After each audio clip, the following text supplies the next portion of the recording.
Wabarakatuh. Perkenalkan, kami dari kelompok 5 Bimbingan Konseling Belajar. Di sini kami akan menyampaikan hasil diskusi dari kelompok kami. Dan terlebih dulu saya akan memperkenalkan rekan-rekan saya. Saya Yeni Kurniati selaku moderator dan Damar Tuturu Jaksono, Fadlina Meisya Putri dan Yuriska Pragusma. Itulah nama-nama rekan dari kelompok kami dan akan dilanjutkan dengan diskusi atau penyampaian materi dari rekan-rekan saya.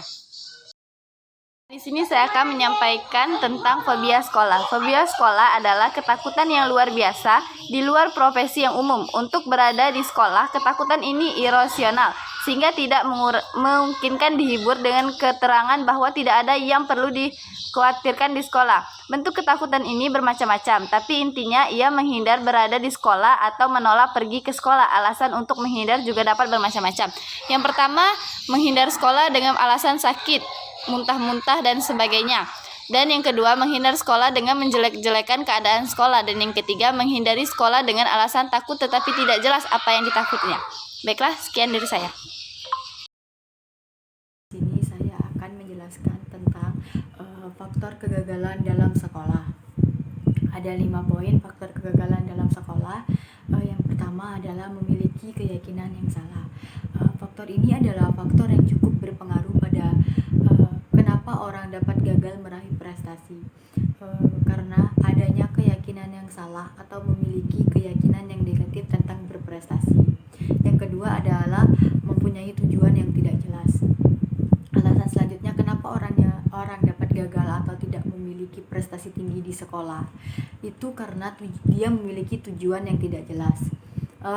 Memiliki tujuan yang tidak jelas menyebabkan hidup kita tanpa arah. Sebagai contoh, tujuan yang tidak jelas, ketika ada siswa yang baru lulus SMP, dia tidak dapat menentukan pilihannya secara tepat untuk melanjutkan ke SMA atau SMK. Yang ketiga adalah tidak yakin akan keberhasilan. Banyak orang yang menetapkan tujuan tetapi dia sendiri tidak yakin bahwa tujuannya tersebut dapat tercapai. Orang lain boleh tidak yakin atau menganggap mustahil tujuan yang kita lontarkan, tetapi tidak dengan diri kita sendiri. Kita harus merasa yakin terhadap apa yang sudah menjadi tujuan kita. Yang keempat adalah tidak memiliki strategi yang tepat. Banyak orang yang gagal atau kurang mempunyai prestasi yang maksimal karena tidak memiliki strategi belajar yang tepat.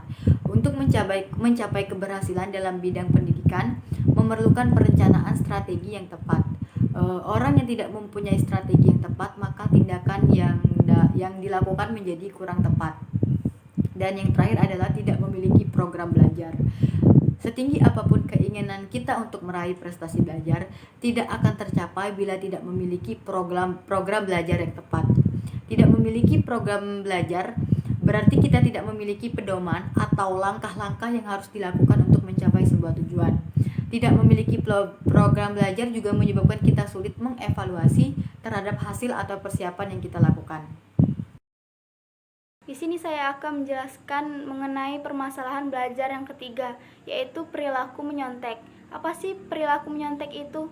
Perilaku menyontek diartikan sebagai tindakan atau perilaku seseorang untuk melakukan tindakan yang tidak jujur, tidak adil untuk mendapatkan jawaban pada saat ujian, ulangan ataupun tugas-tugas yang lainnya, untuk memperoleh nilai tinggi dengan cara menodai nilai-nilai kejujuran dengan melakukan kegiatan menyontek. Menurut Sparzo, kategori siswa-siswa yang melakukan perilaku menyontek antara lain: 1. Meniru pekerjaan teman. 2. Menyontek menggunakan catatan kecil saat ujian. Yang ketiga yaitu menyontek dengan mendapat jawaban dari pihak lain atau teman luar kelas atau sekolah. Yang terakhir, sengaja menyuruh orang lain mengerjakan tugas ujian atau tes. Menurut Busway, Nas et al., penyebab individu menyontek adalah 1. Adanya tekanan untuk mendapat nilai yang tinggi. Pada dasarnya, setiap siswa memiliki keinginan yang sama, yaitu mendapatkan nilai yang baik dan tinggi. Keinginan tersebut terkadang membuat siswa menghalalkan segala cara, termasuk dengan menyontek. Yang kedua yaitu keinginan untuk menghindari kegagalan. Ketakutan mendapatkan kegagalan di sekolah merupakan hal yang sering dialami oleh siswa. Kegagalan yang muncul ke dalam bentuk takut tidak naik kelas, takut mengikuti ulangan susulan tersebut, memicu terjadinya perilaku menyontek. Yang ketiga yaitu adanya persepsi bahwa sekolah melakukan hal yang tidak adil.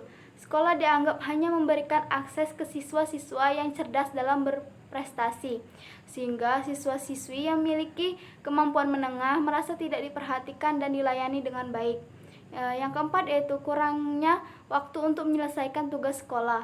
Siswa terkadang mendapatkan tugas secara bersamaan. Waktu penyerahan tugas yang bersamaan tersebut membuat siswa tidak dapat membagi waktunya, sehingga siswa-siswa mencari jalan pintas yaitu dengan mencontek. Yang terakhir yaitu tidak adanya sikap menentang perilaku menyontek di sekolah. Perilaku menyontek di sekolah kadang-kadang dianggap sebagai permasalahan yang biasa, baik oleh siswa maupun oleh guru. Karena itu banyak siswa membiarkan perilaku menyontek atau terkadang justru membantu terjadinya perilaku tersebut. Burnout di sekolah. Burnout adalah kondisi emosional siswa yang merasa lelah dan letih secara mental maupun fisik sebagai akibat dari tuntutan pekerjaan atau tuntutan sekolah yang meningkat, yang cenderung membuat siswa merasa lelah sepanjang hari dan tidak bisa mengendalikan emosionalnya.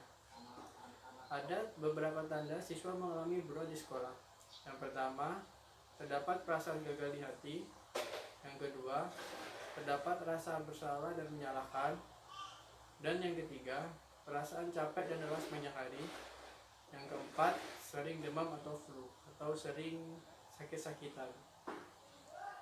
Adapun sumber burnout di sekolah yaitu yang pertama ada kondisi lingkungan sekolah, yang kedua keterlibatan emosional, yang ketiga karakteristik individu yang mencakup faktor demografi dan faktor perfeksionis. Adapun faktor-faktor yang mempengaruhi burnout di sekolah ada dua, yaitu faktor internal dan faktor eksternal. Faktor internal yaitu tidak ada motivasi di dalam diri siswa. Yang kedua, memiliki rasa lelah. Dan yang ketiga, memikirkan hal-hal di luar sekolah seperti bermain, berkumpul dengan teman-teman, ataupun berpacaran. Faktor eksternal yaitu pengajaran yang membosankan dari guru atau tenaga pendidik.